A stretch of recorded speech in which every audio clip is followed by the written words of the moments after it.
അടുത്തതായി എറണാകുളത്തുനിന്ന് നമ്മളോട് 2 വാക്ക് പറയാൻ വന്നിരിക്കുന്ന നമ്മുടെ സഹോദരി രമ നായരാണ്. രമ കർത്താവിൻ്റെ സ്വരം കേൾക്കും, കർത്താവ് പറയുന്നത് ചെയ്യും. എന്നാൽ ഇതേവരെ ഇപ്പോഴും മാമോദീസ സ്വീകരിച്ചിട്ടില്ല. 4 കുട്ടികളുണ്ട്. ഭർത്താവ് ഒരുക്കിയ രമ എന്നെ വിളിച്ച് പറഞ്ഞു, ഇങ്ങനെ കർത്താവ് എന്നോട് പറയണത് ബ്രദറിൻ്റെ ധ്യാനം കൂടാനാണ്. 9 ദിവസത്തെ ധ്യാനം കൂടാൻ കർത്താവ് എന്നോട് പറയണം.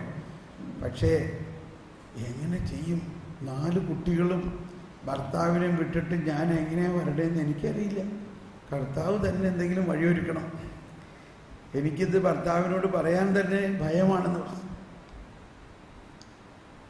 എങ്കിലും കർത്താവ് എന്നോട് പറഞ്ഞതുകൊണ്ട് കർത്താവ് കൊണ്ടുവരും. അത് കഴിഞ്ഞ് ധ്യാനത്തിൻ്റെ അന്ന് ആള് വന്നു. എങ്ങനെ വന്നു? ഇന്നലെ ഭർത്താവ് എന്നോട് പറഞ്ഞു, എന്തോ സന്ദേശം ഉണ്ടെന്ന് തോന്നുന്നല്ലോ. സന്ദേശം ഉണ്ടെങ്കിൽ അതുമായി ചെയ്തോട്ടോ, ഞാൻ കുട്ടികളെയൊക്കെ നോക്കിക്കോളാം. അങ്ങനെ ഭർത്താവ് 4 കുട്ടികളെ നോക്കി വീട്ടിലിരുന്നു. ഭാര്യ 9 ദിവസം ധ്യാനത്തിന് വന്നു. Price the Lord. നമുക്ക് രമയുടെ അനുഭവവും കർത്താവ് പറയുന്ന സന്ദേശവും കേൾക്കാം.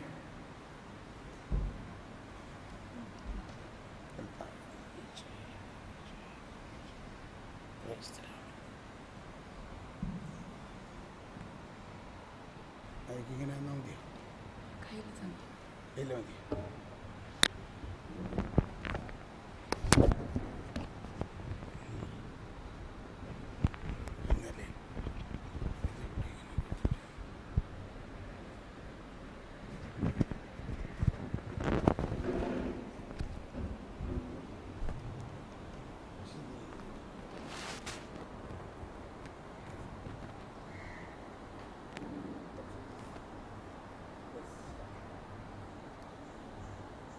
Praise the Lord. Hallelujah. Hallelujah. Hallelujah. Praise the Lord. പ്രിയപ്പെട്ടവരെ, എനിക്ക് ഇന്നലെ വരെ ശബ്ദമുണ്ടായിരുന്നില്ല. ഇന്ന് രാവിലെയും ശബ്ദമുണ്ടായിരുന്നില്ല. ഞാൻ ശബ്ദം തരാതെ എന്തിനാ പോകുന്നതെന്ന് ചോദിച്ചു. എനിക്ക് അസാധ്യമായി ഒന്നുമില്ലെന്ന് നിനക്കറിയില്ലേ എന്ന് ചോദിച്ചു. നമുക്കൊരു നിമിഷം സ്തുതിക്കാം ഈശോയെ. നമുക്ക് എഴുന്നേറ്റ് നിന്ന് 1 മിനിറ്റ് ഈശോയെ സ്തുതിക്കാം. എനിക്ക് ശബ്ദം തന്ന ദൈവത്തിന് നന്ദി പറയാം. ഹല്ലേലൂയ, ഹല്ലേലൂയ, ഹല്ലേലൂയ, ഹല്ലേലൂയ, ഹല്ലേലൂയ, ഹല്ലേലൂയ. സുന്ദരമല ല ല ല ല ല ല ല ല ല ല ല ഹല്ലേലൂയ, ഹല്ലേലൂയ, യേശുവിനെ സ്തുതി. ഹല്ലേലൂയ, ഹല്ലേലൂയ, ഹല്ലേലൂയ.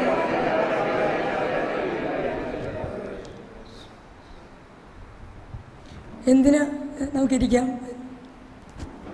എന്തിനാണ് ഞാൻ ഇവിടെ വരുന്നതെന്നൊന്നും എനിക്കറിയില്ല. ഇന്നലെ എന്നോട് പറഞ്ഞു, ശുശ്രൂഷകർക്ക് വേണ്ടുന്ന കാര്യങ്ങൾ നീ ഓർമ്മയിൽ വയ്ക്കണം. അപ്പോൾ എനിക്ക് ചില കാര്യങ്ങൾ ഓർമ്മ വന്നു. ഞാനത് നോക്കാനായിട്ട് എനിക്ക് ഒട്ടും സമയം കിട്ടിയില്ല. എന്തോ ഒന്ന് നോക്കി. കാരണം ഞാൻ 5 ദിവസമായിട്ട് മധ്യസ്ഥം പ്രാർത്ഥിക്കാനായിട്ട് പോയിരിക്കുകയായിരുന്നു. മധ്യസ്ഥം പ്രാർത്ഥിക്കാൻ പോകുകയെന്ന് പറഞ്ഞാൽ അവർ വിളിച്ചിട്ടൊന്നുമല്ല. 11 മാസം മുമ്പ് എന്നോട് പരിശുദ്ധാത്മാവ് പറഞ്ഞു, നീ ആ ധ്യാന ടീമിന് വേണ്ടി പോയി മധ്യസ്ഥം പ്രാർത്ഥിക്കുക. അപ്പം ഞാൻ ചോദിച്ചു, അവരെന്നെ അറിയില്ലല്ലോ, അവർ റിജക്റ്റ് ചെയ്താലോ? ആരും എന്നെ അറിയില്ല. അറിയാം, പക്ഷേ ഞാനിങ്ങനെ മധ്യസ്ഥം പ്രാർത്ഥിക്കാൻ വന്നിരിക്കും, അത് അവരുടെ ടീമിലൊന്നുമല്ലല്ലോ. അപ്പം എന്നോട് പറഞ്ഞു, ധ്യാനം ഞാനാണ് നടത്തുന്നത്, എൻ്റെ ധ്യാനമാണ്, നീ വരിക. അപ്പം ഞാൻ ചെല്ലുമ്പോൾ വീട്ടിൽ നിന്നെല്ലാം പ്രശ്നമാണ്. കാരണം ഈ സ്വരം കേട്ട് നടക്കുന്നത് കൊണ്ടാണ്. പക്ഷേ സ്വരം കേട്ട് കഴിഞ്ഞാൽ ചെയ്യാതിരുന്നാൽ എനിക്കറിയാം അതിൻ്റെ ഭവിഷ്യത്ത് എന്താണെന്ന്.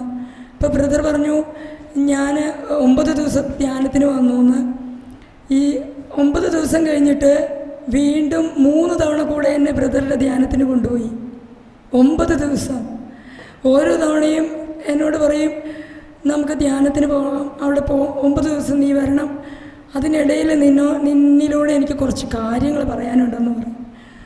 അപ്പോൾ ഞാൻ ഓർക്കും, അത് ഞാൻ അന്ന് വന്ന് പറഞ്ഞാൽ പോരെ, ഈ 9 ദിവസം വീണ്ടും ഈ 4 കുട്ടികളെ ഇട്ട് പുള്ളിക്ക് ഭയങ്കര വിഷമമാവുമല്ലോ എന്നോർത്ത് പിന്നെ ഞാൻ എക്സ്ക്യൂസ് ഒരു ദിവസം പറഞ്ഞുകൊണ്ടിരിക്കുക, അവിടെ വന്നാൽ ബോർവെൽ വെള്ളമായിരിക്കും, എനിക്ക് തല കുളിക്കാൻ പറ്റില്ല, നല്ല വെള്ളമില്ലല്ലോ. അത് പറഞ്ഞുകൊണ്ടിരിക്കെ ഞങ്ങളൊരു അപ്പാർട്ട്മെൻറ്റിലാണ് താമസിക്കുന്നത്. അവിടുത്തെ നല്ല വെള്ളത്തിൻ്റെ മോട്ടർ ടപ്പേന്ന് പറഞ്ഞങ്ങ് കത്തി.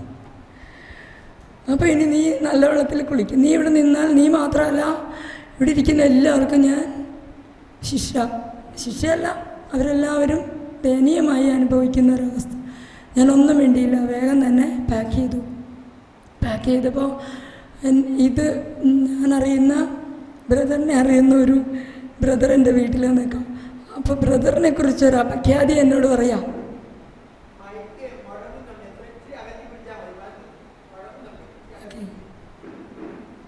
അപ്പം ഞാൻ ഇത് കേട്ടോണ്ട് നിൽക്കേ പരിശുദ്ധ അമ്മ നിന്ന് പറയാ, നീ ഇതിന് ചെവി കൊടുക്കണ്ട, എൻ്റെ തിരുസുതന് ചെവി കൊടുക്കുക.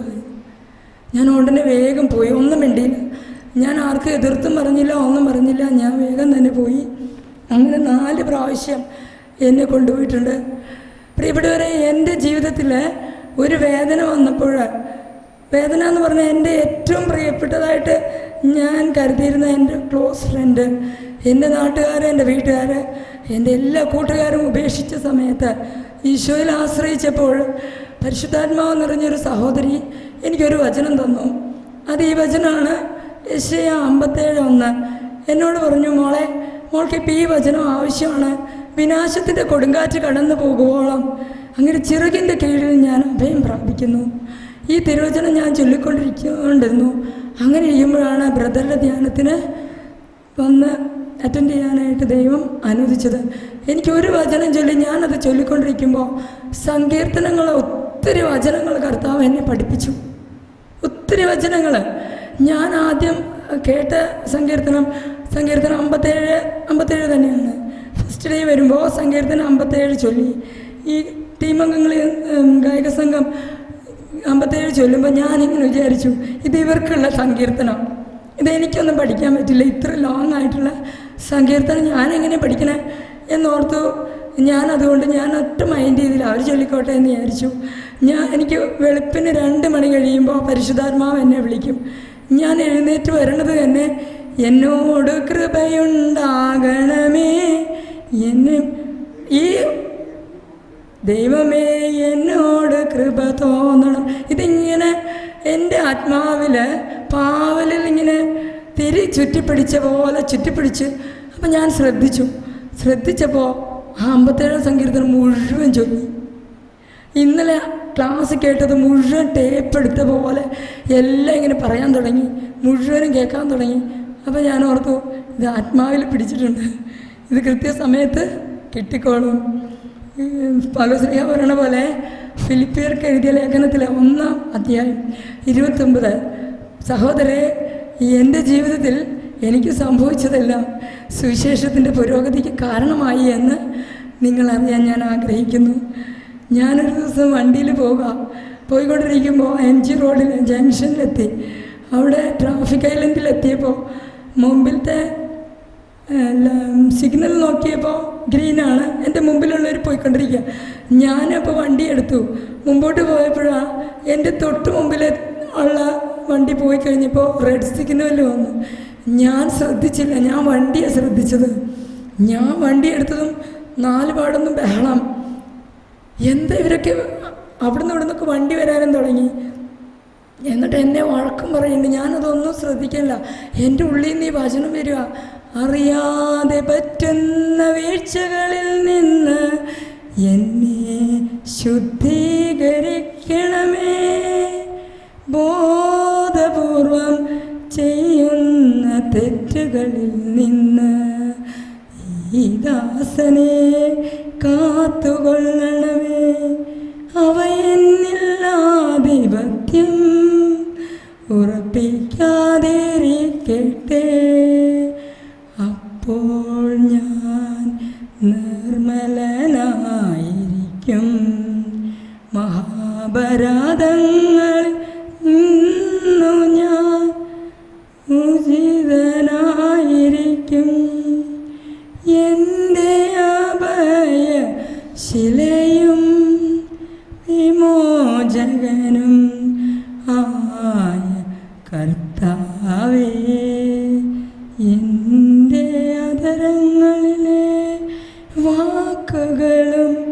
ഹൃദയത്തിലെ വിചാരങ്ങളും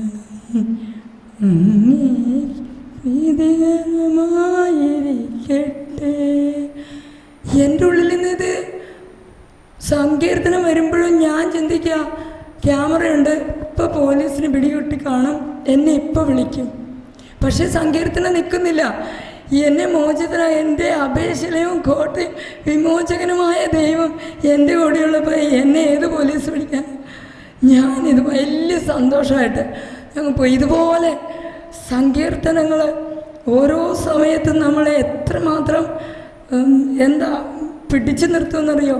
വലിയ മരണത്തിൻ്റെ നിഴൽവീഴ താഴ്വരയിലൂടെ കടന്നു പോകുമ്പോഴും അന്ധകാരത്തിൻ്റെ ആധിപത്യത്തിലായിരിക്കുമ്പോഴും നമുക്ക് ഈ സങ്കീർത്തനങ്ങൾ നമുക്ക് വലിയ ഒരു ആശ്വാസമാണ്, വലിയ ആശ്വാസമാണ്. ഞാനിപ്പോൾ ഇങ്ങോട്ട് വരുമ്പോൾ എനിക്കൊരു ഐഡിയയും കിട്ടിയില്ല. ഈശോയെ ഞാൻ എന്താ ഇവരോട് പറയണ്ടേ? ശുശ്രൂഷകരോട് പറയാനോ? വിലപിക്കുന്നവർ ഭാഗ്യവാന്മാരാണെന്ന് മത്തായി 5:4 പറയും. വിലപിക്കുന്നവർ ഭാഗ്യവാന്മാർ. അതെങ്ങനെ വിലപിക്കുന്നവരാണ് ഭാഗ്യവാന്മാർ? അപ്പോൾ അൽഫോൻസാമ്മയുടെ അടുത്ത് കയറിയിട്ട് വരാനായിട്ട് പ്രേരണ കിട്ടി. ഞാൻ അവിടെ കയറിയപ്പോൾ ഞാൻ ചോദിച്ചു, അൽഫോൻസാമ്മേ, ഞാൻ ഈശോയുടെ പ്രിയ മക്കളോട് എന്താ പറയണ്ടേ? ഞാൻ ഇവരുടെ മുമ്പിൽ ആരുമല്ല, മാമോദിസ പോലും സ്വീകരിച്ചിട്ടില്ല, ഇവരോട് ഞാൻ എന്ത് പറയാൻ ഈശോ കൊണ്ടുവന്ന്? ഞാൻ ആ ടോമിൽ തല വെച്ചപ്പോൾ അൽഫോൻസാമ്മ നിന്നിട്ട് പറയാം, കുഞ്ഞേ, സഹനം വിധിയല്ല നിധിയാണെന്ന് പറയുക. സഹനം വിധിയല്ല നിധിയാണ്. അത് എൻ്റെ ജീവിതത്തെ അനുഭവത്തിൽ നിന്നും എനിക്കൊത്തിരി മനസ്സിലായിട്ടുള്ള കാര്യമാണ്. ഈ ബ്രദറുടെ ധ്യാനത്തിലെല്ലാം വന്ന് പോകുമ്പോഴാണ് ബ്രദർ നമ്മളെ സഹിക്കാനുള്ളതും അതുമാത്രമല്ല നമ്മൾ ഈശോയുടെ കൂടെയാണ് സഹിക്കുന്നതെന്നും നമ്മൾ സഹിക്കുമ്പോൾ ഈശോയെ നമ്മളൊരു കൺസോളിങ് ഏഞ്ചലാണെന്നും ഒക്കെ പഠിപ്പിച്ചു കഴിഞ്ഞപ്പോൾ ഇവിടുന്ന് ധ്യാനം കഴിഞ്ഞ് 9 ദിവസം കഴിഞ്ഞ് പോകുമ്പോൾ കടുത്ത പനിയായിട്ടാണ് ഞാൻ പോകാറ്. കടുത്ത പനി. ആ വീട് എങ്ങനെ എത്തുമെന്നറിയില്ല. അതുപോലെ ഞാൻ ചെന്ന നേരെ കിടന്നിട്ട് ഞാനിങ്ങനെ ഓർക്കാം, ഞാൻ കുരിശുമല കിടക്കണേ, ഞാൻ എൻ്റെ ഈശോയുടെ മേത്ത് കിടക്കാം, എൻ്റെ 2 കൈയും ഈശോയുടെ കൈകളോട് ചേർത്ത് വെച്ചേക്കാം. ഞാൻ ഓർത്ത് നോക്കിയാൽ എൻ്റെ തല മുതൽ കാൽപാദം വരെ വേദനയില്ലാത്ത ഒരു ഭാഗം പോലും ഇല്ല. അപ്പം ഞാനിങ്ങനെ പറയും, ഈശോയെ, അങ്ങയുടെ ശരീരത്തിൽ സഹിച്ച പീഡകളുടെ കുറവ് ഞാൻ എൻ്റെ ശരീരത്തിൽ നികത്തുന്നു. ഇതാ ഈ നടുവേദന എടുത്തിട്ട് വേദനിക്കുന്ന ലോകമെമ്പാടുമുള്ള എല്ലാ മക്കൾക്കും ഇപ്പോൾ രോഗസൗഖ്യവും ആത്മസൗഖ്യവും പാപമോചനവും രക്ഷയും നൽകി ആത്മാക്കളെല്ലാം രക്ഷിക്കണേ. കിഡ്നി രോഗികളായി കഴിയുന്നവരെല്ലാം സുഖപ്പെടുത്തണേ. ഇപ്പം ശുദ്ധീകരണ സ്ഥലത്ത് കിടക്കുന്ന 1,00,000 ആത്മാക്കളെ സ്വർഗത്തോട് ചേർന്ന് എൻ്റെ ഒരു പ്രാർത്ഥന കിട്ടാൻ കാത്തു കിടക്കുന്ന ആത്മാക്കളെ ഇപ്പം മോചിപ്പിക്കണേ. എൻ്റെ പനി പോലെ ലോകമെമ്പാടും പനിച്ചു വിറയ്ക്കുന്നവർ ഇപ്പോൾ അങ്ങ് ആശ്വസിപ്പിക്കണേ. ഇങ്ങനെ പറഞ്ഞ് ഞാൻ എൻ്റെ പ്രാർത്ഥന എൻ്റെയല്ല, അത് ഈശോയുടെ പ്രാർത്ഥന. ആത്മാവ് സ്വസ്ഥമാകുമ്പോൾ പനി വിട്ടെഴുന്നേൽക്കും. അപ്പോൾ എനിക്ക് ഒരു തവണ ഹോൾ ബോഡി സ്കാനിങ് നടത്തി. കാരണം എനിക്ക് യൂട്രസ് എന്ന് പറഞ്ഞൊരു സന്ദേശം കിട്ടിയായിരുന്നു. അപ്പോൾ യൂട്രസിൽ എന്തെങ്കിലും പ്രോബ്ലം ഉണ്ടോ എന്ന് നോക്കാൻ ഹോൾ ബോഡി സ്കാൻ ചെയ്യേണ്ടി വന്നു. അപ്പോൾ യൂട്രസിൽ ഒരു പ്രശ്നമില്ല, ഗോൾ ബ്ലാഡറിൽ ഒരു 3-4 കല്ല് കിടക്കുന്നുണ്ടെന്ന് പറഞ്ഞു. ഗോൾ ബ്ലാഡറിൽ 3-4 കല്ലെന്ന് പറഞ്ഞാൽ അത് ഇൻഫെക്ഷൻ ആയിക്കഴിഞ്ഞാൽ പിന്നെ അത് പൊട്ടി പിന്നെ നമ്മളെ ഒന്നിനും കൊള്ളില്ല. അപ്പോൾ എനിക്ക് പനി വരുമ്പോഴൊക്കെ എൻ്റെ വിചാരം ഈ പനി ഇൻഫെക്ഷനായിട്ട് ഇങ്ങനെ വരികയെന്ന്. അപ്പോൾ ഞാൻ ഇതെല്ലാം കടുത്ത പനിയാണ്. കടുത്ത പനി എന്ന് പറഞ്ഞാൽ 500 mg ഡോളോ കഴിച്ചിട്ട് ഡോക്ടറെ അടുത്ത് ചെന്നപ്പോൾ ഡോക്ടർ പറയുന്നു, ഇത് എന്നാ പനിയായത്, ഇത് പനിച്ചിട്ട് വയ്യല്ലോ, ഇത് അഗ്നി പോലെ ഇരിക്കുന്നെന്ന്. അങ്ങനത്തെ പനിയിൽ സർജനെ കാണാൻ പറഞ്ഞു, സ്കാൻ ചെയ്യാൻ പറഞ്ഞു. ഞാനിങ്ങനെ പ്രാർത്ഥിക്കുന്ന പോലെ കുരിശിക്കിടത്തുള്ള പ്രാർത്ഥനയെല്ലാം പ്രാർത്ഥിച്ച് ഒരു 12:30 ആയപ്പോഴാണ് എന്നോട് ഡോക്ടറെ കാണാൻ പറഞ്ഞത്. ഞാൻ ഡോക്ടറെ കണ്ടു. ഡോക്ടർ സ്കാൻ വേഗം തന്നെ സ്കാൻ ചെയ്തോളാൻ പറഞ്ഞു. സ്കാൻ ചെയ്തു. അത് പിറ്റേ ദിവസം സ്കാനിങ് പറ്റുള്ളൂ. സ്കാൻ ചെയ്യുന്ന ഡോക്ടർ ചോദിച്ചു, ഇതിനിടയിൽ വല്ല സർജറി വല്ലതും ചെയ്തായിരുന്നോ എന്ന്. ഇല്ല, സർജറി ഒന്നും ചെയ്തില്ല. തിരിച്ചും മറിച്ചും എല്ലാം നോക്കി. എന്നിട്ട് പറയാം, ഒരു സ്റ്റോണും കാണുന്നില്ല. Price the Lord. ഹല്ലേലൂയ, ഹല്ലേലൂയ. യേശുവേ നന്ദി. യേശു അതെല്ലാം കൃപകളും വരങ്ങളും ആക്കി എടുത്തു. അനേകം ആത്മാക്കളെ രക്ഷിച്ചു. എനിക്ക് ഉറപ്പാണ്. ഞാനൊരു ദിവസം 2 വീലറിൽ പോകാം. കത്തീഡ്രലിൽ പരിശുദ്ധാത്മാ നയിച്ചുകൊണ്ടാണ് പോകാറ്. കത്തീഡ്രലിൽ ഏത് കുർബാനയ്ക്കാണ് പോകണ്ടേ, എപ്പോഴാണ് പോകേണ്ടതെന്നൊന്നും അറിയില്ല. ഒരു ദിവസം എനിക്ക് ഇളയ കുഞ്ഞ് ഉണ്ടായി. 1 വയസ്സായപ്പോൾ എന്നോട് പറഞ്ഞു, പരിശുദ്ധ അമ്മ എന്നോട് വന്ന് പറയുക, കുഞ്ഞെ, എല്ലാ ശനിയാഴ്ചകളിലും കത്തീഡ്രലിൽ നടക്കുന്ന കുർബാനയിലും നൊവേനയിലും ഏതെങ്കിലും ഒരു ശുശ്രൂഷയിൽ നീ പങ്കെടുക്കണം. കാരണം ശനിയാഴ്ച ദിവസം ഞാൻ ശുദ്ധീകരണ സ്ഥലം സന്ദർശിക്കുമ്പോൾ നിൻ്റെ അച്ഛനെ പ്രത്യേകം കണ്ടോളാം. അതെനിക്കൊരു പുതിയ അറിവായിരുന്നു. അയ്യോ, എങ്ങനെയെങ്കിൽ എന്തായാലും പോകണ്ട. ഞാൻ അന്ന് മുതൽ ശനിയാഴ്ച മുടങ്ങാണ്ട് പോകും. വളരെ കഷ്ടപ്പെട്ടാണെങ്കിലും പ്രത്യേകമായിട്ട് ഇത് പറഞ്ഞതുകൊണ്ട് നമ്മളെ പോകാനായിട്ട് പല തടസ്സങ്ങൾ സൃഷ്ടിക്കാറുണ്ടെങ്കിലും ഞാൻ പോകാറുണ്ട്. അങ്ങനെ പോയി ഒരു ദിവസം എന്നോട് പറഞ്ഞു, കുഞ്ഞൊക്കെ വളർന്നു, ഇപ്പം 3ാം ക്ലാസ്സിലായി. അപ്പോൾ എന്നോട് പറഞ്ഞു, നീ ആദ്യത്തെ കുർബാനയ്ക്ക് വരാൻ പറഞ്ഞു. ഞാൻ എൻ്റെ 2ാമത്തെ മകനും കൂടെ 2 വീലറിൽ പോകാം. പോയിട്ട് സമയമായല്ലോ, വേഗം പോകാമെന്ന് വിചാരിച്ചുകൊണ്ട് പോയി കഴിഞ്ഞു. ഞങ്ങളുടെ അവിടെ ഗോശ്രീ പാലത്തിൻ്റെ അവിടെ ഒരു ടേണിംഗ് ഉണ്ട്. ടേൺ ചെയ്യുന്ന സമയത്ത് വണ്ടി ചരൽ കിടക്കണ്ടായിരുന്നു. സ്കിഡ് ചെയ്തതും അതിന് 2 ദിവസം മുമ്പ് എന്നോട് എൻ്റെ ഒരു ഞാൻ അറിയുന്ന പ്രാർത്ഥിക്കുന്ന വയസ്സായിട്ടൊരു വ്യക്തി എന്നോട് പറഞ്ഞു, 2 മാലാഖമാർ വലിപ്പത്തിൽ 2 സൈഡിൽ നിൽക്കുന്നത് കാണുന്നുണ്ട്, പേടിക്കണ്ട, പരിശുദ്ധാത്മാ പറയണം അങ്ങോട്ട് ചെയ്തോളൂ എന്ന് പറഞ്ഞു. അപ്പോൾ ഞാൻ ഈ സ്കിഡ് ചെയ്ത സമയത്ത് എല്ലാം കൂടി ഒരു വേദന. ഈ കൈയാണിങ്ങനെ കയ്യിലേക്ക് മറിഞ്ഞത് വണ്ടി. അപ്പോൾ കുർബാനയ്ക്ക് എത്താൻ പറ്റില്ലല്ലോ എന്നാണ് ഞാൻ വിചാരിക്കണേ. എല്ലായിടത്തും കൂടെ വേദന എടുത്തപ്പോൾ വേദന എനിക്ക് അനുഭവത്തിയാവണില്ല.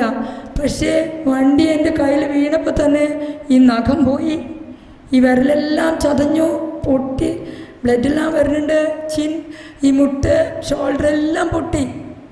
ഞാനിതൊന്നും വകവയ്ക്കാതെ ഞാൻ കുർബാനയ്ക്ക് വൈകൂലോ, ഇന്ന് കുർബാന മുടങ്ങും, ഇന്ന് മാതാവ് ശുദ്ധീകരണ സ്ഥലം കാണുമ്പോൾ എന്ത് വിഷമമായിരിക്കും എന്നെല്ലാം ഓർത്ത് ഞാൻ നിൽക്കുമ്പോൾ എൻ്റെ പുറകിൽ മാരുതി വാൻ വന്നു.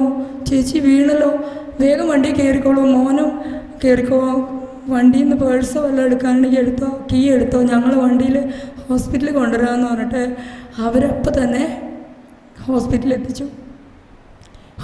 എത്തിച്ച് ഞാനപ്പോൾ കാണാം ഈശോയും കണ്ടു, മാതാവിനെയും കണ്ടു.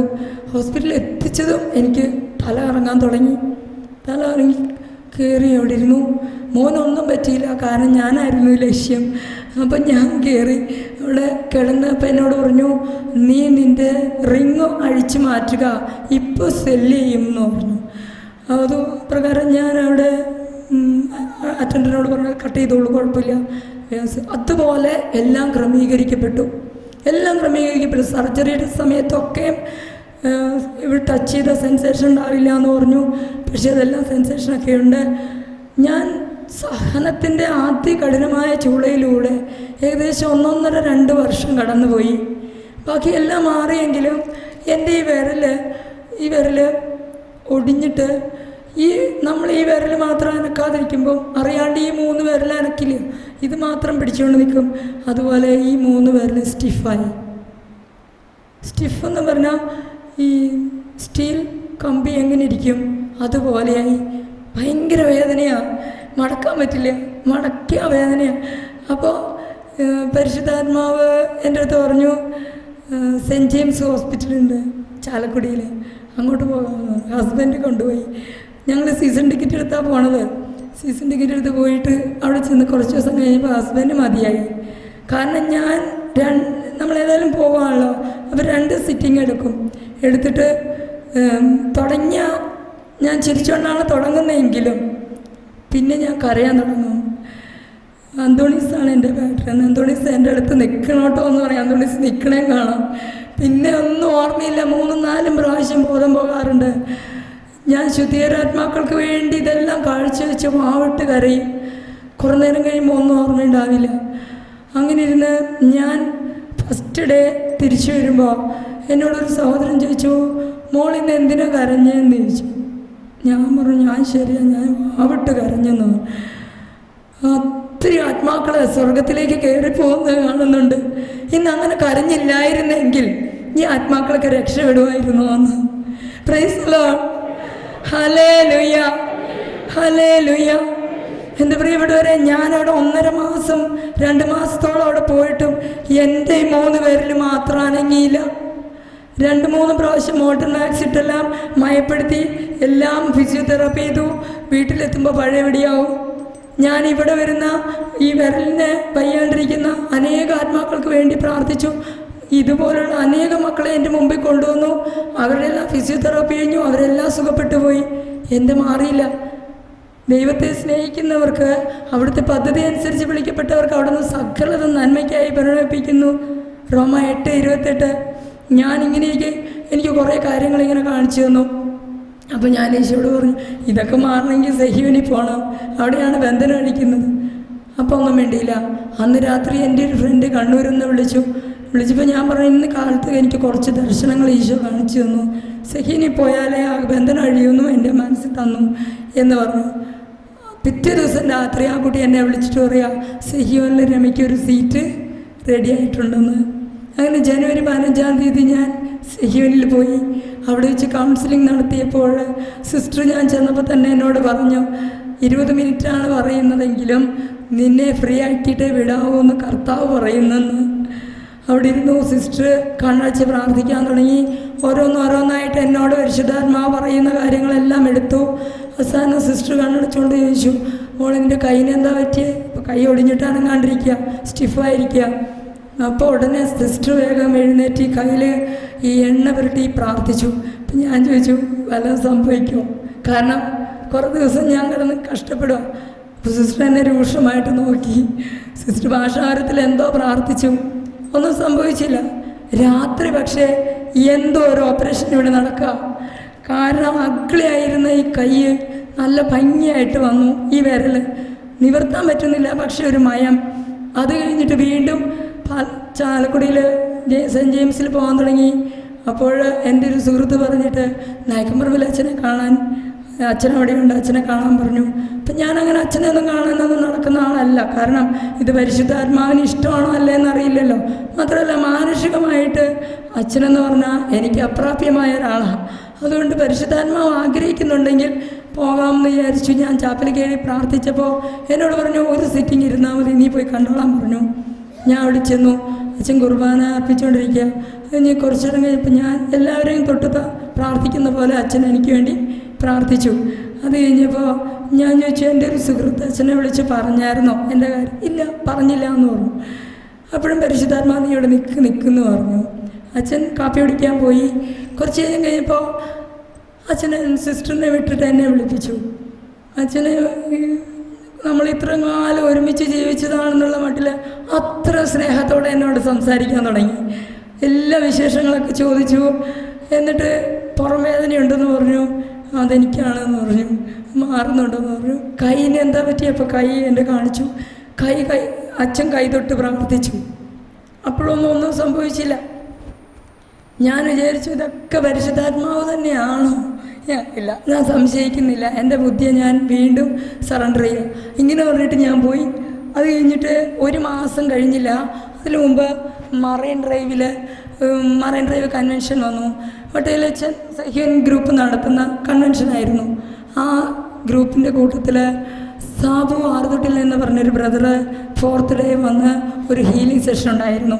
ആ സെഷൻ്റെ സമയത്ത് അവിടെ ടി വിയിൽ കുറച്ച് നടന്ന സംഭവങ്ങൾ കാണിച്ചുകൊണ്ടിരുന്നു. അപ്പം ഞാൻ പറഞ്ഞു, എന്താ കാര്യം എന്തായി?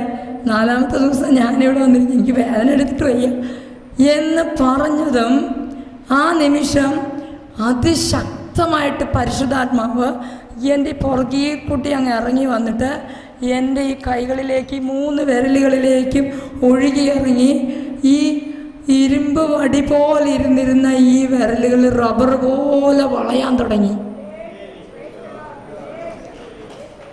Hallelujah, hallelujah. എനിക്ക് നിൽക്കാൻ പറ്റുന്നില്ല. എന്നെ ഈശോ ഞാൻ തന്നെ എന്ന് വിശ്വസിക്കുന്നില്ലെങ്കിൽ നീ നിൻ്റെ പാപത്തിൽ മരിക്കും. ഇതെന്നെ പഠിപ്പിക്കാനാണ്.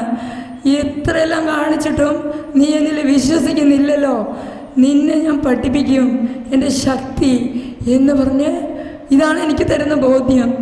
എൻ്റെ കൈ വളഞ്ഞു. ഇപ്പോൾ മാത്രമല്ല ഫോഴ്സ്ഫുള്ളി ഇങ്ങനെ വന്ന് മുട്ടിച്ചോണ്ടിരിക്കുക, ഇങ്ങനെ എന്ത് ചെയ്താൽ ഫിസിയോതെറാപ്പി ചെയ്യുമ്പോൾ ആ പയ്യനിരുന്ന് കരഞ്ഞിട്ടുണ്ട്. ചേച്ചിയുടെ കൈ എന്താ മുട്ടാത്ത, എത്ര ദിവസം തുടങ്ങിയിട്ടെന്ന് പറഞ്ഞിട്ട്. പക്ഷേ ആരും ഒരു വാക്ക് പറഞ്ഞപ്പോൾ പരിശുദ്ധാത്മാവ് ആരും നിർബന്ധിക്കാതെ അങ്ങ് മുട്ടിച്ചു. പരിശുദ്ധാത്മാവിൻ്റെ ഉന്നതമായ ശക്തി കൊണ്ട് അങ്ങ് നിറഞ്ഞു. പ്രിയപ്പെട്ടവരെ, എൻ്റെ ജീവിതത്തിൽ ഈ സംഭവങ്ങളൊക്കെ അനുവദിച്ചപ്പോൾ എനിക്ക് മനസ്സിലായൊരു കാര്യം, എൻ്റെ മധ്യസ്ഥ പ്രാർത്ഥനയുടെ ലോകം ഈശോ വിസ്തൃതമാക്കി തന്നതാ. നേരത്തെ എല്ലാം അപകടം ഉണ്ടാകുമ്പോൾ ഞാൻ ഒട്ടും മൈൻഡിയില്ല. ആക്സിഡൻറ്റ് പറ്റി ബ്ലഡെല്ലാം വാർന്നു പോയി മരിച്ചു പോയവരെ ഓർത്താൽ എനിക്കൊരു ഫീലിംഗ് ഉണ്ടായിരുന്നില്ല. പക്ഷെ എനിക്ക് അനുഭവം വന്നപ്പോൾ എല്ലാ ദിവസവും പ്രാർത്ഥിക്കും, ഈശോയെ ലോകം മുഴുവനും എവിടെയെല്ലാമാണോ ആക്സിഡൻറ്റ് പറ്റി ആരെല്ലാം കിടക്കുന്നത് അങ്ങ് ദൂതനെ അയക്കണേ, അവരെല്ലാം തക്ക സമയത്ത് ഹോസ്പിറ്റലിൽ എത്തിക്കണേ, ഒരാത്മാവ് പോലും നശിച്ചു പോകരുതേ, ഇന്ന് നിരത്തിലിറങ്ങുന്ന ഒരു വാഹനത്തിന് പോലും അപകടമുണ്ടാകരുതേ, ഒരു തുള്ളി രക്തം ഈ ഭൂമിയിൽ വീഴരുത്. ഈശോയെ, ശുദ്ധീകരണ സ്ഥലത്ത് കിടക്കുന്ന ആത്മാക്കൾക്ക് പീഡ സഹിച്ച് മതിയായി, അവരുടെ പീഡകൾക്ക് കുറവ് ലഭിക്കാൻ, ഇവർക്കെല്ലാം ഈ വേദനകൾ കാഴ്ചവെക്കാൻ അങ്ങ് പരിശുദ്ധാത്മാവിനെ അയച്ച് പഠിപ്പിച്ചു കൊടുക്കണേ. ഒത്തിരി വ്യത്യസ്ത പ്രാർത്ഥന ഉയരാൻ തുടങ്ങി. പ്രിയപ്പെട്ടവരെ, മത്തായി 5:4 പറഞ്ഞിരിക്കുന്ന വിലപിക്കുന്നവർ ഭാഗ്യവാന്മാർ എന്ന് പറഞ്ഞ ഈ വിലാപമാണ് ഈശോ എൻ്റെ ഉള്ളിൽ നിക്ഷേപിച്ചത്. നമ്മൾ ഈ ലോക ജീവിതത്തിലെ നശ്വരമായ അപ്പത്തിന് വേണ്ടി മാത്രം വിലപിക്കാണ്ട് അനശ്വരമായ അപ്പത്തിന് വേണ്ടി അധ്വാനിക്കാനായിരുന്നു. നമ്മൾ എസെക്കിയേൽ 9:4 പറയുന്നുണ്ട്, വിലപിക്കുന്നവർ മുദ്രയിടാനായിട്ട് ഞാൻ വചനം തെറ്റാതിരിക്കാൻ ഞാനിത് നോക്കിക്കോട്ടെ, കാരണം വചനം തെറ്റരുതെന്ന് എപ്പോഴും പറയും. എസെക്കിയേൽ 9:4 പറയുന്നുണ്ട്, ജെറുസലേം പട്ടണത്തിലൂടെ കടന്നു പോവുക, ആ നഗരത്തിൽ നടമാടുന്ന മ്ലേച്ഛതകളെ ഓർത്ത് കരയുകയും നെടുവേർപ്പെടുകയും ചെയ്യുന്നവരുടെ നെറ്റിയിൽ അടയാളമിടുക. അവരെ സംഹാരദൂതൻ തൊടാൻ പാടില്ല. നമ്മൾ ഈ നെഹമ്യയുടെ പുസ്തകത്തിൽ 1-4 വരെ നെഹമ്യ ഹനനി എന്ന പ്രവാസത്തിലായിരുന്ന ഒരു വ്യക്തി വന്ന് പറയുമ്പോൾ നെഹമ്യ ഹനനിയെ കണ്ട ഉടനെ ചോദിക്കുകയാണ്, നമ്മുടെ ജെറുസലേം ദേവാലയത്തിൻ്റെ അവസ്ഥ എന്താണ്, നമ്മുടെ ജനത്തിൻ്റെ അവസ്ഥ എന്താണ്? നെഹമ്യ ചോദിക്കുന്നില്ല എൻ്റെ ഭാര്യയ്ക്കും മക്കൾക്കൊക്കെ സുഖമാണോ, ഇതൊന്നും ചോദിക്കുന്നില്ല. തകർന്നു കിടക്കുന്ന ദേവാലയത്തിൻ്റെ പണി എങ്ങനെയുണ്ട്? നെഹമ്യ പറയാണ്, ഞാൻ ഇത് കേട്ട് ദേശത്ത് കഴിയുന്നവർ കഷ്ടതയിലും അപമാനത്തിലുമാണ്. ജെറുസലേമിൻ്റെ മതിലുകൾ തകർന്ന് കവാടം അഗ്നിക്കിരയായി അതേപടി കിടക്കുന്നു. ഇത് കേട്ട് ഞാൻ നിലത്തിരുന്ന് ദിവസങ്ങളോളം വിലപിക്കുകയും ഉപവസിക്കുകയും ചെയ്തു. സ്വർഗസ്ഥനായ ദൈവത്തിൻ്റെ സന്നിധിയിൽ ഞാൻ പ്രാർത്ഥിച്ചു. നെഹമ്യ നശിച്ചു പോകുന്ന ആത്മാക്കൾക്ക് വേണ്ടി പ്രാർത്ഥിച്ചു. നമ്മളെല്ലാം നശിച്ചു പോകുന്ന ആത്മാക്കളെ ഓർത്ത് വിലപിക്കാൻ വേണ്ടിയുള്ള വിലാപത്തിനാണ് അർത്ഥം. പ്രിയപ്പെട്ടവരെ, സിഹിയോനിൽ മധ്യസ്ഥ പ്രാർത്ഥന എന്നെ കൊണ്ടുപോകാറുണ്ട്. ഞാൻ ആഗ്രഹിച്ചിട്ട് പോകണമല്ല കേട്ടോ, പരിശുദ്ധാത്മാവ് കൊണ്ടുപോകണതാണ്. ഒരു ദിവസം ഞാൻ നടുവേദന എടുത്തിട്ട് വയ്യ, അപ്പം എനിക്ക് മുകളിലാണ് കിടക്കാൻ അവസരം കിട്ടിയത്. അപ്പം ഞാൻ സിസ്റ്ററോട് പറഞ്ഞു, സിസ്റ്റർ എനിക്ക് നല്ല നടുവേദനയാണ്. സിസ്റ്റേഴ്സ് 3 പേര് കിടക്കുന്ന റൂം എനിക്ക് ഒഴിച്ചു തന്നു. ഞാൻ മുകളിൽ നിന്ന് താഴെ ഇറങ്ങുമ്പോൾ ഞാനിങ്ങനെ കേട്ടു, നിനക്ക് ലഭിക്കാനിരിക്കുന്ന അനുഗ്രഹം നീ തട്ടിക്കളയണ്ട, ഇത് നിനക്കൊരു കെണിയാണെന്ന്. സിസ്റ്റേഴ്സിൻ്റെ റൂമിലേക്ക് പോകുന്നത് എനിക്കൊരു കെണിയാണെന്ന്. എന്നാൽ നടുവേദന എടുക്കുന്നതുകൊണ്ട് ഞാനിത് അവഗണിച്ചുകൊണ്ട് അതിൻ്റെ തോന്നലാന്ന് പറഞ്ഞിട്ട് ഞാൻ പോയി സിസ്റ്റേഴ്സിൻ്റെ റൂമിൽ പോയി ഞാൻ എൻ്റെ ബ്ലാങ്കറ്റൊക്കെ വിരിച്ച് കിടക്കാൻ പോവാം. അപ്പോൾ ഞാൻ വീണ്ടും കേൾക്കാം, ഇത് നിനക്ക് കെണിയായിരിക്കുമെന്ന്. മാത്രമല്ല കണ്ണടയ്ക്കുമ്പോൾ കുരുട്ട് ആ സിസ്റ്റേഴ്സിൻ്റെ റൂമിൽ. ഞാൻ പിന്നെ കണ്ണടയ്ക്കുമ്പോൾ പിന്നെ ഞാൻ കിടക്കുന്ന അപ്പർ ബർത്തിൽ നല്ല പ്രകാശം. ഞാൻ സിസ്റ്ററോട് പറഞ്ഞു, സിസ്റ്റർ ഞാൻ കാൽ പിടിച്ച് ക്ഷമ ചോദിക്കാം, എനിക്ക് റൂം വേണ്ട, തെറ്റിപ്പോയി എന്ന് പറഞ്ഞ് ഞാൻ വീണ്ടും പോയി. പ്രിയപ്പെട്ടവരെ, ഈശോ എന്നെ വലിയൊരു കാര്യം കൂടി പഠിപ്പിച്ചതാണ്.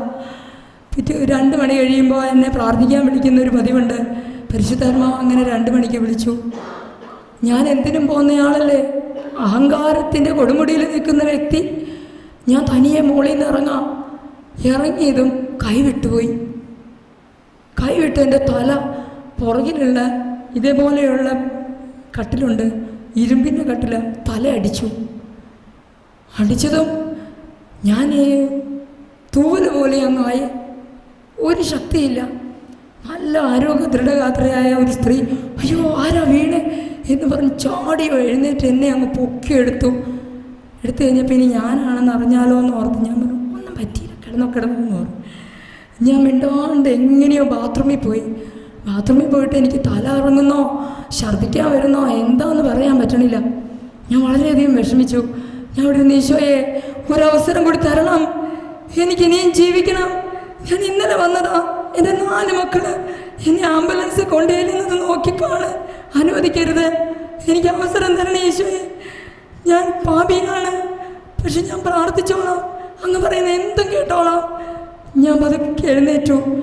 മുകളിലൊക്കെ വിറച്ച് എങ്ങനെയോ കയറി. ഞാൻ കയറുമ്പോഴൊക്കെ ഞാനിങ്ങനെ വിചാരിക്കാം, എൻ്റെ ബാഗ് ഇനി എനിക്കല്ല അധികാരം. എൻ്റെ ഓർമ്മ പോയിക്കൊണ്ടിരിക്കുക. ഇവരായിരിക്കും നാളെ എന്നെ ഡ്രസ്സെല്ലാം ആരൊക്കെയോ എടുത്ത് ധരിപ്പിച്ച് കൊണ്ടുപോകും. ഇനി എൻ്റെ അവസ്ഥ എനിക്കറിയില്ല. ദൈവമേ, ഞാൻ ഇവരെ ഒന്നും സ്നേഹിക്കാതിരുന്നിട്ടുണ്ടോ? ഞാനിനി സ്നേഹിച്ചോളാം, എല്ലാവരെയും ഞാൻ പരിഗണിച്ചോളാം. ഞാൻ അങ്ങ് അബോധാവസ്ഥയിലേക്ക് പോയി. ഞാൻ പ്രാർത്ഥിച്ചുകൊണ്ടിരുന്നു, ഈശോയെ ഒരവസരം കൂടെ തരണം കേട്ടോ. കരഞ്ഞുകൊണ്ട് കിടന്നു. പിറ്റേ ദിവസം ഞാൻ ഓർമ്മയിലേക്ക് എഴുന്നേൽക്കണത് എൻ്റെ ശക്തി നിന്നിൽ പ്രകടമാക്കാനും എൻ്റെ നാമം ലോകം മുഴുവനും പ്രഘോഷിക്കുവാനും വേണ്ടിയാണ് ഞാൻ നിന്നെ ജീവിക്കാൻ അനുവദിച്ചത്. ഇതിങ്ങനെ മുഴങ്ങി കേൾക്കാം. അപ്പം എനിക്ക് മനസ്സിലായി, ഇനിയുള്ള എൻ്റെ ജീവിതത്തിലെ ഓരോ നിമിഷവും വിലപ്പെട്ടതാ.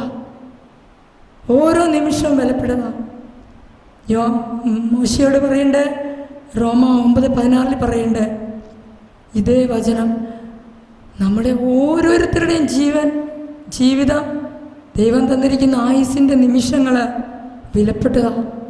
കഴിഞ്ഞു, നമുക്ക് പോകാമെന്ന് പറയുമ്പോഴാണ് നമുക്കതിൻ്റെ വില അറിയുള്ളൂ. നേടാമായിരുന്ന ധാരാളം കാര്യങ്ങൾ നേടിയില്ലല്ലോ. പ്രിയപ്പെട്ടവരെ, എൻ്റെ ശബ്ദം പോകാനും ഒരു കാര്യമുണ്ട്. എന്നോട് ഇങ്ങനെ പറഞ്ഞൊരു കാര്യം, അവസരമായിട്ടില്ല എന്ന് ശങ്കിച്ചു നിന്ന സമയത്ത് അന്ന് ശബ്ദം അടഞ്ഞു. ഈശോയെ പ്രഘോഷിക്കുമ്പോഴും മധ്യസ്ഥം പ്രാർത്ഥിക്കുമ്പോഴും ഈശോയ്ക്ക് വേണ്ടി ഗാനം ആലപിക്കുമ്പോഴും ഒരല്പം ശബ്ദം കിട്ടും. എങ്കിലും ഇന്നലെല്ലാം മധ്യസ്ഥ പ്രാർത്ഥനയ്ക്ക് ഞാൻ ഓർക്കായി എന്നെ കൊണ്ടുപോയി അവിടെ പാടാൻ ഒട്ടും ഇല്ലാത്തത് കൊണ്ടാണ് എന്നെ കൊണ്ടുപോയത്. അല്ലെങ്കിൽ ഈ ശബ്ദം വെച്ച് ഞാൻ പാടേണ്ട കാര്യമുണ്ടോ? അത്രയും ഈശോ ആഗ്രഹിക്കുന്നു നമ്മുടെ ശബ്ദം ഈശോയ്ക്ക് ആവശ്യമുണ്ടെന്ന്. അതുപോലെ എന്നോട് പറയാറുണ്ട്, ഒരു ദിവസം എന്നോട് പറയാ, ക്രൂശിതനായ ഈശോ എൻ്റെ മുമ്പിൽ വന്നിട്ട് പറയാ, നിൻ്റെ മുഖം ഒന്ന് എനിക്ക് കടം തരാമോ എന്ന്. ഞാൻ ചോദിച്ചു, എൻ്റെ മുഖമോ? ഇതെന്തിനീ മുഖം? അതെ കുഞ്ഞേ, നിനക്ക് വേണ്ടി എൻ്റെ മുഖം വികൃതമാക്കിയവനാണ് ഞാൻ. നിനക്ക് വേണ്ടി മുഖമടിച്ച് തകർത്തവനാണ്. നിനക്ക് വേണ്ടി വിരൂപനായവനാണ്. നിൻ്റെ മുഖം എനിക്ക് കടം തരാമോ? അപ്പം ഞാൻ എൻ്റെ പേഴ്സിലിരിക്കുന്ന ഒരു ഫോട്ടോ ഓർത്തു.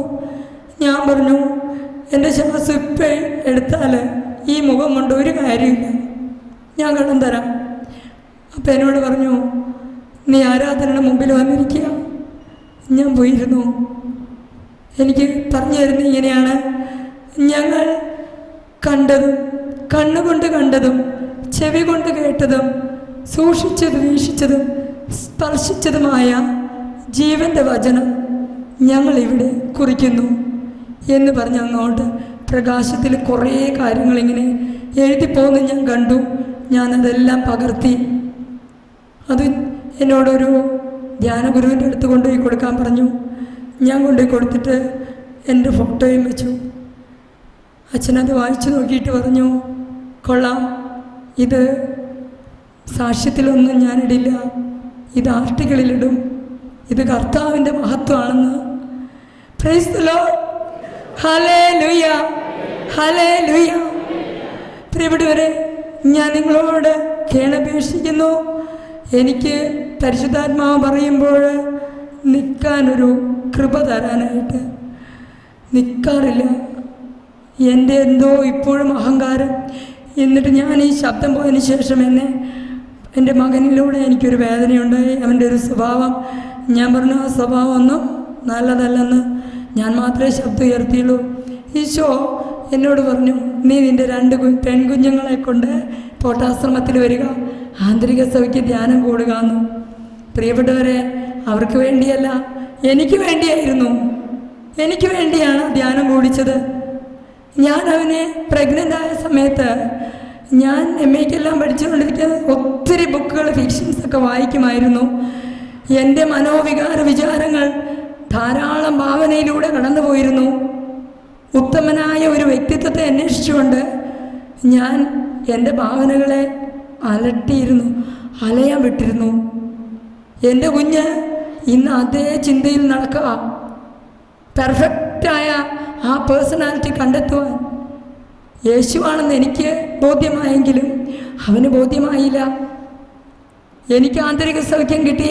പരിശുദ്ധാത്മാവ് അവിടെ വെച്ച് എനിക്ക് വന്ന തെറ്റുകളും എൻ്റെ ഗർഭാവസ്ഥയിലായിരുന്ന സമയത്ത് ഞാൻ അനുഭവിച്ച വേദനകളുമെല്ലാം കഴുകിയപ്പോൾ അവന് മാറ്റം വന്നു. Price the Lord. ഹല്ലേലൂയ, ഹല്ലേലൂയ. പ്രിയപ്പെട്ടവരെ, നമ്മൾ മക്കളെ അവർക്ക് സ്വഭാവത്തിന് എന്തെങ്കിലും മാറ്റം വരുമ്പോഴോ അവർ നമ്മൾ മിണ്ടാതിരിക്കുമ്പോഴോ നമ്മൾ അവരെയാണ് വഴക്ക് പറയുന്നത്. അവിടെ ഒരു ഫാദർ തയ്യിൽ ഇങ്ങനെ പറഞ്ഞു, നിങ്ങളിൽ ഒരു ബ്രദർ ആൻ്റണിയും നിങ്ങളിൽ ആരാണ്